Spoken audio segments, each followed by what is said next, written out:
Before we begin this video, we just want to speak about our new partnership with the mobile sports app called Locker. Locker is a new sports app whose mission it is to centralize premium sports content and put the power in the hands of fans to personalize their world of sport from sources they love and trust. It's recently launched and is available in UK and Irish app stores. It's free to download and it's great for football fans. So ahead of the internationals, give it a download and let us know what you think.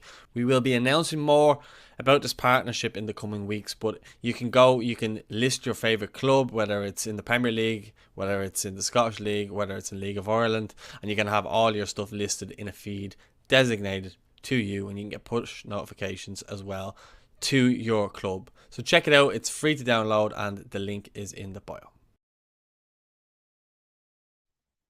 Hello everyone and welcome to Irish Football Fan TV. It's myself, Paul Tierney, with the Irish Abroad show for this week. We're in the Champions League slot this week, Paul. Not Thursday nights. We're on Tuesday nights taking BT Sports highlights slot. How are you anyway? All good, yeah. Pretty busy week. Been out to Abbottstown as much as I can remember the last couple of days. So busy. Press conference galore. They're all out on the channel. So if anyone's watching this, obviously after we're doing our video, check them all out. They're all there. And look forward to a busy week and heading over to Glasgow now on Friday for a few days. So yeah, looking forward to it. How are you? I'm good. Yeah, looking forward to the internationals. Been a very quick start to the season, 7 and 8 games for a lot of teams, and looking forward to seeing the lads again. Been a while. June was the last international, I think it was. So looking forward to seeing them in action next Tuesday and Saturday on the box. We'll crack on anyway. We'll start off with the internationals in the Premier League. Only a couple of bits of information here. One in particular that a lot of people will be delighted with. Gavin Bazunu playing 90 minutes for Southampton on Friday evening. He made a great save to deny Villa, but unfortunately the rebound was put away. He got a 5 out of 10 from Hampshire Live, who did say he made a great save, made a couple of other decent saves. Pretty much sums up his season so far. Inconsistent like Southampton's as well. But Paul, he's done okay, and Hasenhüttl seems to be sticking with him as well. Yeah, look, I still haven't seen the alleged mistake that he made. I heard some people saying that he wasn't at fault. I heard some people saying he was. Look, he's a young goalkeeper. He's the youngest goalkeeper playing in the Premier League. He's going to make mistakes. He's still learning kind of on the job. He hasn't been in too many places at once. Like obviously he was at Portsmouth on loan and Rochdale and stuff like that. But he needs to kind of go somewhere where he's going to find his home, and he's going to have to make some mistakes to then excel.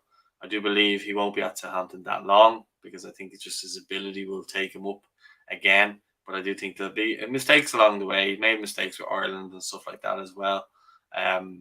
But he more than makes up for it more often than not. So I'm really not worried about whether he makes mistakes for Southampton or not, as long as he is overall having good performances and contributing games, which he seems to be every other game. Yeah, definitely, completely agree. And as we said, it's been an inconsistent start for Southampton as well. But hopefully they stick with him like Ralph Hasenhüttl has so far. Other bit of information from the Premier League on the weekend: Nathan Collins unfortunately sent off for Wolves in their 3-0 defeat to City. Red card in the first half for a tackle on Jack Grealish that I think a lot of people were delighted to see. A lot of good memes coming out from it, but not really good for Nathan. He's had a bit of an inconsistent start with Wolves as well, who've had a lot of changes in their team also. Yeah, I think the funniest one was probably the postage stamp one, where it obviously looks like he's kung fu kicking him. Look, it's just one of those things. We see them every now and again from players. A bit rash, bit OTT. We've seen them doing that before, like something rash like that for the under-21s. I think against Iceland. It was the same day Shells had the playoff game that you were at, and he done something rash like that and got sent off kind of needlessly.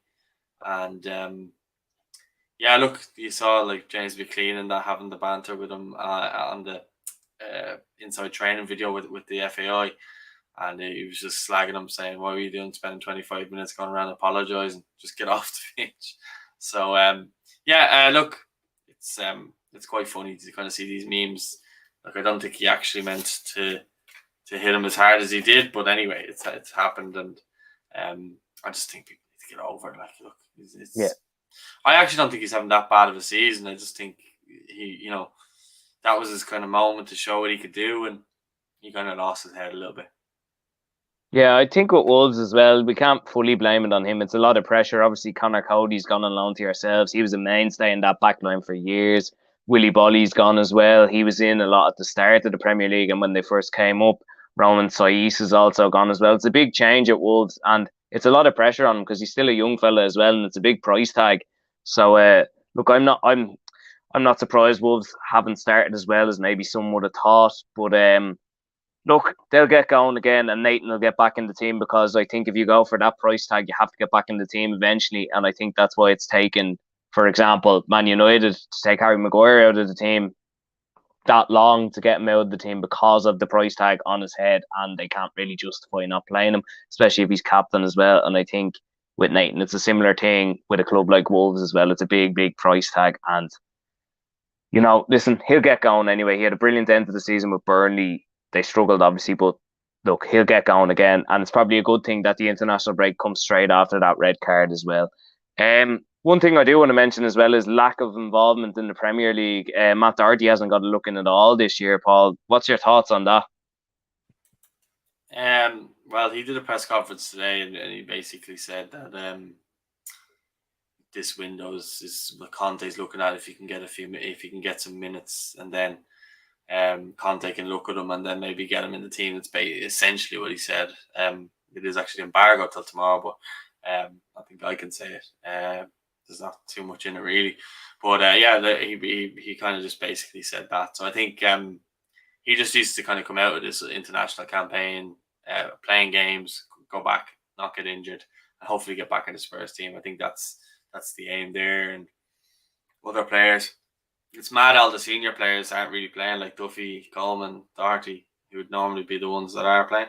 But like Seamus is just kind of, the last couple of seasons he's been unlucky in a sense that he's been the only right back at the club for Everton. And last season in January, then they got Patterson, and probably should have brought in Patterson sooner, but he got injured, which would have given Coleman a much more of a break, which I think he needed last season.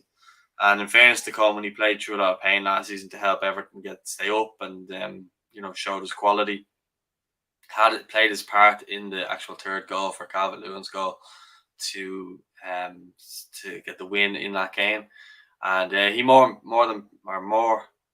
than anyone played his part in Everton staying up. Really, I don't think they would have done it without him.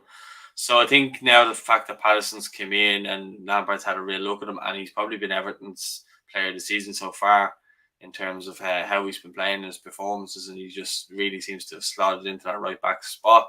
Seamus has only played a League Cup game, but I do think, like, obviously Seamus is going to be huge for Everton over the course of the season, but just right now, with Patterson playing so well, I don't think that Coleman's going to get into the team handy enough. And the fact is now that there's leaders in the team. You mentioned Conor Cody already going to Everton from Wolves, and Nathan Collins essentially replacing him, which goes to show how much faith they had in Nathan Collins. But I think with Conor Cody and James Tarkowski there, Everton have two leaders now in the team that they didn't have last season.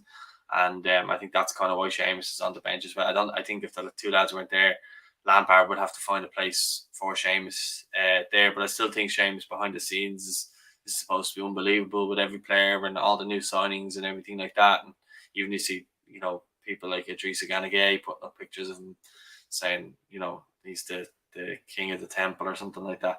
It goes to show how much respect they have for Seamus Coleman, and the same with the Irish team. So look, I think, like Matt Doherty, I think Seamus could be looking at this international window as a way to force his way back into the side and maybe get minutes into his legs. And if Frank Lampard needs him, he can be called up. Same thing with Shane Duffy at Fulham. So yeah, I think there's definitely the three of them. They need to get minutes this international window and then go from there. Yeah, definitely, I agree. I think with Seamus as well, like he doesn't owe you anything really, Paul. You know that yourself. All the fans know it.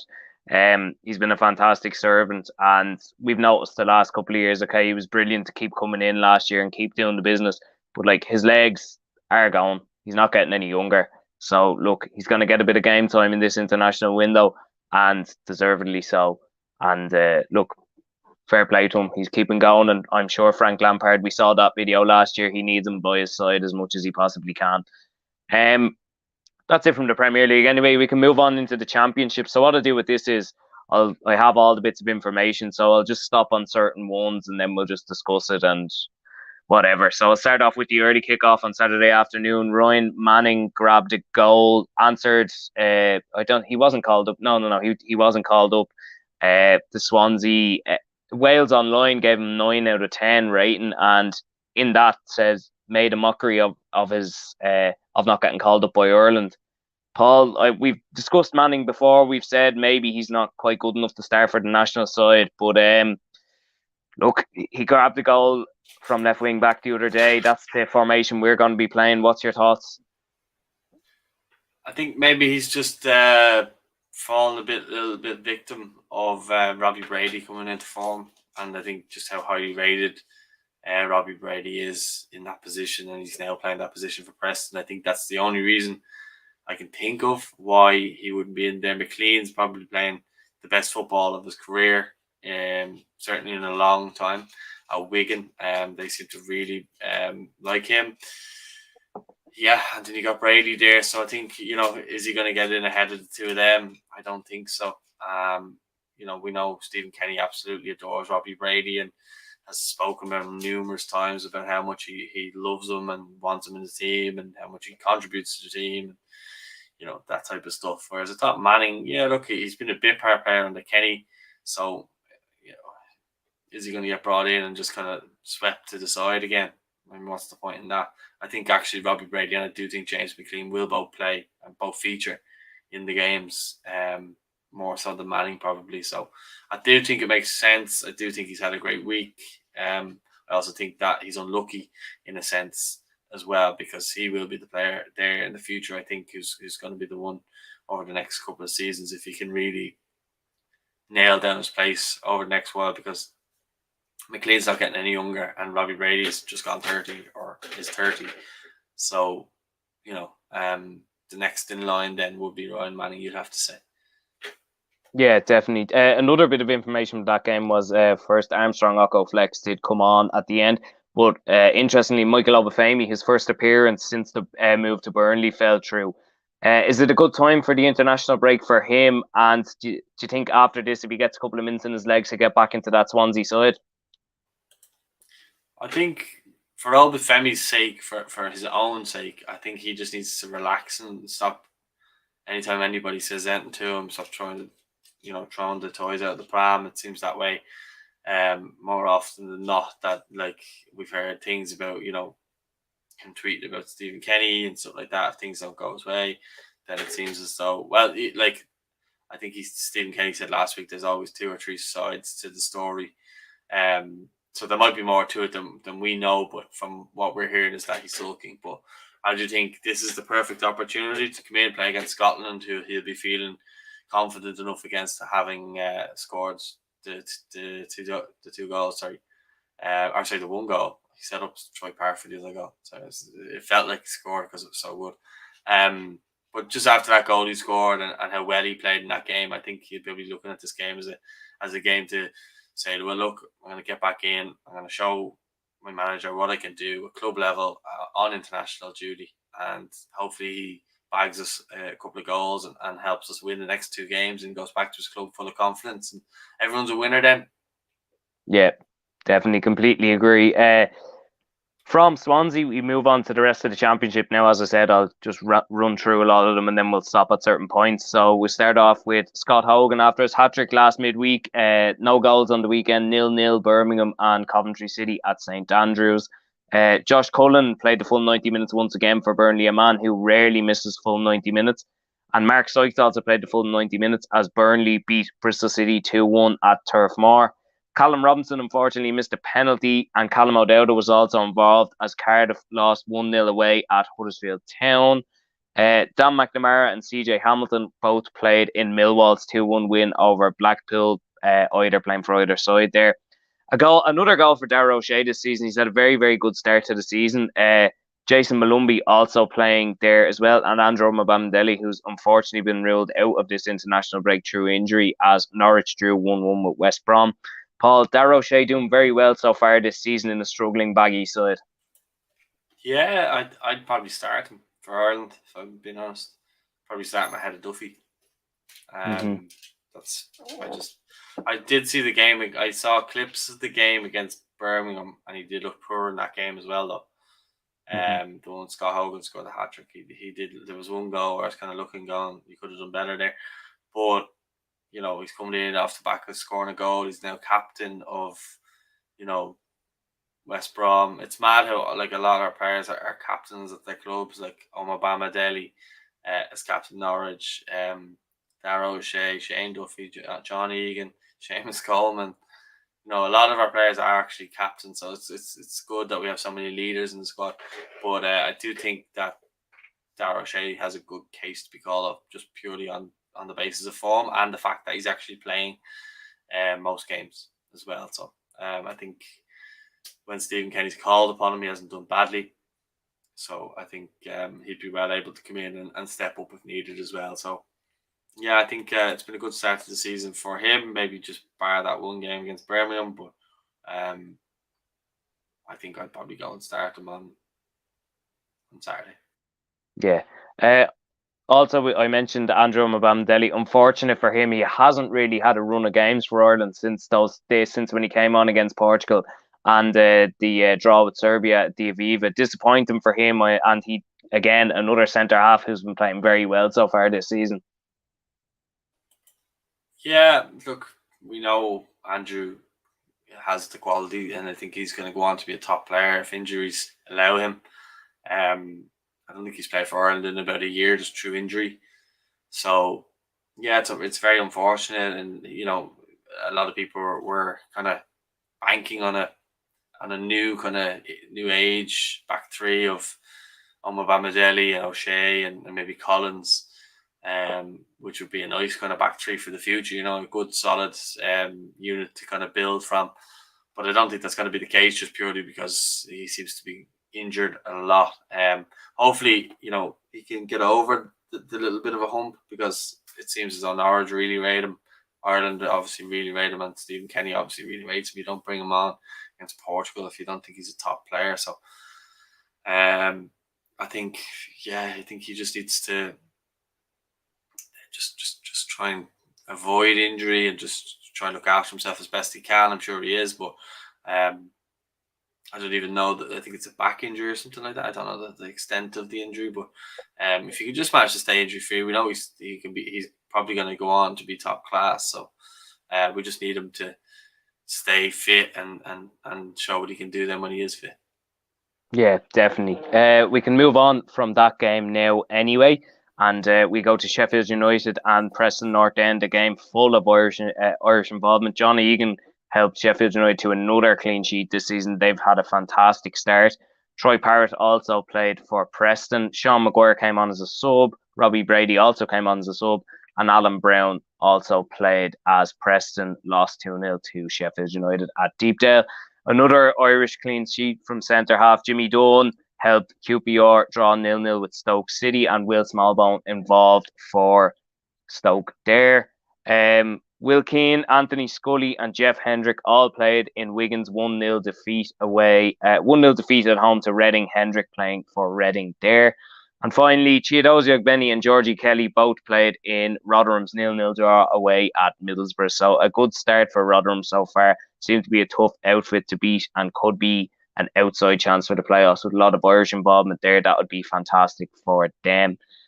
We move to League One, and one of the surprise moves of the summer, Conor Hourihane, he grabbed a brace, one off a David McGoldrick assist as Derby beat Wickham 2-1. Paul, we spoke about Conor Hourihane a couple of times. He does have quality at different times of a game, and he's shown it in League One. Is it too much of a step down for him? I think it's a bigger challenge for him than it is, a step down. I think it's more, can he help Derby get back up to the Championship? I think that's the challenge for him and for Didsey, for James Collins, and probably Jason Knight if he doesn't get snapped up in January. So I think, yeah, look, it makes sense. The Irish lads are there. I'm sure that was a factor in it as well. Didzy actually set him up for the goal, which was nice to see. I wish he could have done that against Slovakia, but anyway, that's besides the point. Look, I think it's good to see Irish players playing with Irish players at different clubs, and I think you mentioned there about Sheffield United and Preston, and we love the fact that Robbie Brady and Troy Barrett are at the same club, Alan Brown and Greg Cunningham and Shawnee Maguire and all. So when these players all go to the same clubs, and then you're kind of keeping an eye out for these players at these clubs. Same thing with MK Dons, and the players there, Dara Burns, Dawson Devoy, and Warren O'Hara, all these types of things. So yeah, I think it's good that he's obviously at Derby with them, and obviously he scored the 2 goals. And we saw when he went to Swansea that time on loan from Villa, when he was in the attacking midfield role, he was banging in the goals, and then he was coming into the Irish fold off the back of that, then got injured, and everything kind of went downhill from there for him. But I don't see him starting in the campaign coming up. I don't see him playing. Like, he might play against Armenia, but I imagine the only game time he'll get is as a sub. I think Malumbi's ahead of him in the pecking order, Hendricks ahead of him in the pecking order, and Josh Cullen obviously is ahead of him in the pecking order in that number 6 position. So unless something happened to Josh, then I don't foresee Conor coming in or playing a big part in this. But yeah, look, it's a good move for him to go to Derby. He's helping them climb the table. He's been there before with teams like Plymouth and Barnsley and stuff like that, so he knows that league. And he'll be just looking to get Derby back promoted again. So it's a win-win for both clubs, I think, or for both sides. Yeah, another player you mentioned there when you were talking, the lads at MK Dons, Dawson Devoy actually grabbed an assist on Saturday in MK Dons 2-1 win over Oxford, and he started the game as well. Good to see there. We know how much quality he has from watching him this season for Bohemians and last season also. Nothing from League Two this week. It's been like that for a lot of the season so far this year. We can go on into Scotland now. A man who was part of the last international break in September, Jamie McGrath, grabbed an assist for Dundee United. Unfortunately, they were beaten 2-1 at Ibrox. But Paul, if he keeps that up, he'll be getting back in squads in no time at all. Yeah, it's just maybe a shame that it didn't come sooner, that he might have been in this squad, because I think once we've seen that when Jamie McGrath comes in and plays for Ireland, like, you've seen his quality shine through. And it's just a shame. We know he had an assist in Europe, but then they got beaten like 5 or 6-1 then on the return leg. So my dog is chewing something behind me, a bottle. Lovely. The joys of live TV. So it's just sorry, he doesn't throw me off there. It's where was I? Jamie McGrath.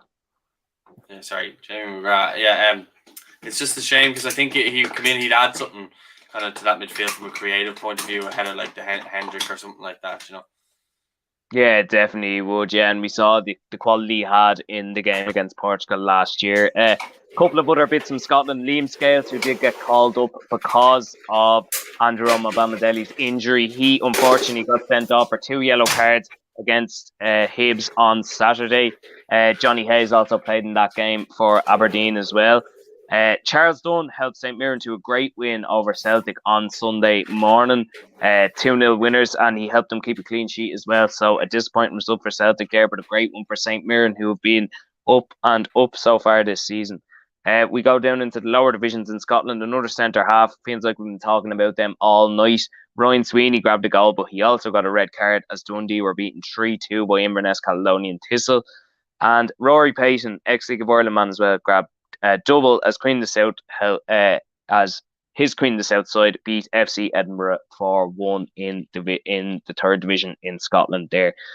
We move to Europe, and a bit of disappointment for the Irish under-21s. Liam Kerrigan, he seems like he's going to be out for long term now. He got an ACL injury. Paul, disappointing for Liam. He'd been doing so well. Yeah, it's kind of heartbreaking, isn't it? He goes over, gets a big move, eager to impress, started the season well, scored in his debut. yeah, just it's sad in a way, hoping he can come back stronger. I sent him a text yesterday, just wishing him well and hoping that he comes back stronger. But it's going to be a tough recovery for him and a road to recovery, and I hope he can just keep his mind occupied and stay busy, and hopefully he comes back and he can still continue to play and still continue to play at a high level and still learn and and get better. I do believe Cesc Fabregas sent him a nice statement as well. So yeah, just hope that he gets well soon. Yeah, definitely. Yeah, you just saw. I saw a couple of his former UCD teammates, including Michael Gallagher, commenting back to Cesc Fabregas. I'm not sure if he'll be replying to them, but fair play to Cesc on that. It's still quite unbelievable that I'm sure he still can't believe as well that he's playing with a World Cup winner alongside him in centre mid not too long ago. A couple of weekends ago, he was playing centre mid alongside him, which was fantastic to see. Me and Jer were talking about that. Other bit of information from Europe, Zach Elbazetti played 17 minutes as AIK drew 1-1 with Degerfors as well. Zach has been in and out a lot now. He helped them a lot last season in their run in the title race that went right to the wire, but he's been in and out so far this season. Just helped them a couple of times. Paul, any thoughts on Zach?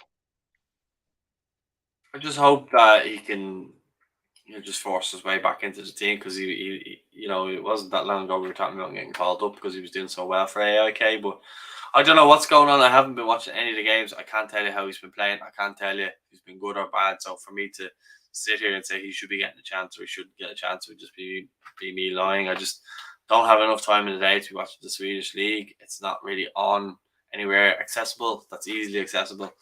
And I'm not one of these computer geeks who's going to find my way to find a dodgy stream to watch.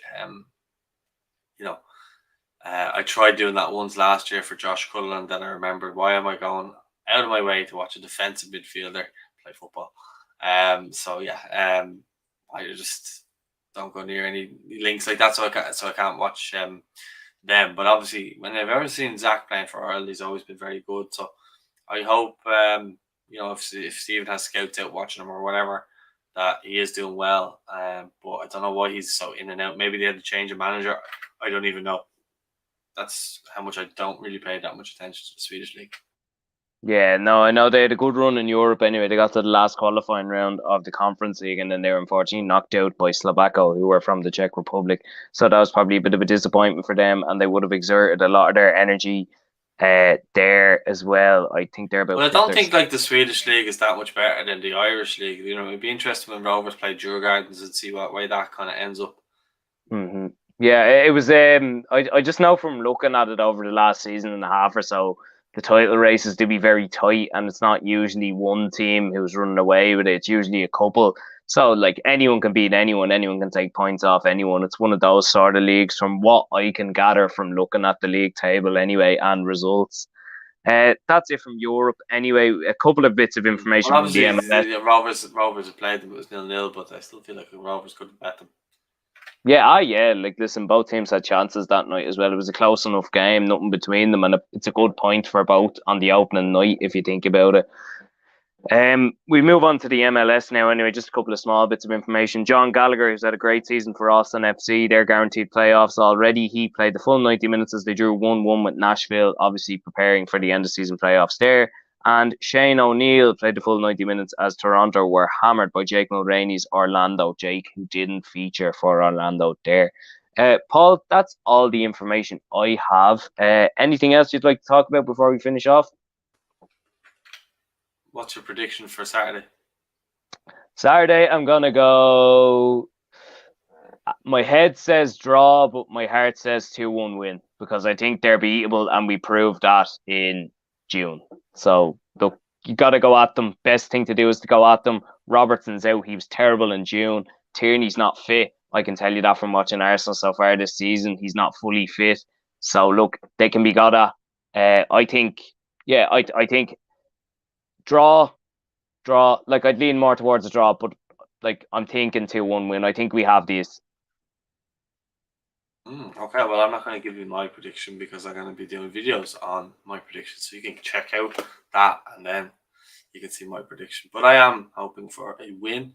I'm hoping to have a good time over there as well. And if there's anyone watching this that will be over there, stop, say hello, and we'll have the crack and hopefully sing a few songs and drink a few pints and enjoy ourselves. And hopefully the boys in green can deliver. Yeah, definitely. Yeah, hopefully. And as you said, plenty more content coming up this week as well, and for the Armenia game next Tuesday night as well. Guys, we'll end it there. Thanks very much to Paul for sitting in for Jer tonight in the Champions League slot. I could get used to the Champions League slot anyway. Maybe next season Arsenal will be in the Champions League slot. Should have been this season as well. Thanks very much, guys, for watching. Thanks for the guys who commented, and we shall speak to you again in 2 weeks' time, because obviously with the internationals, they're going to take centre stage. Not enough information to get in from the other division, so we'll be back in a couple of weeks' time with the Irish Abroad Show. Thanks very much, guys. See you again soon.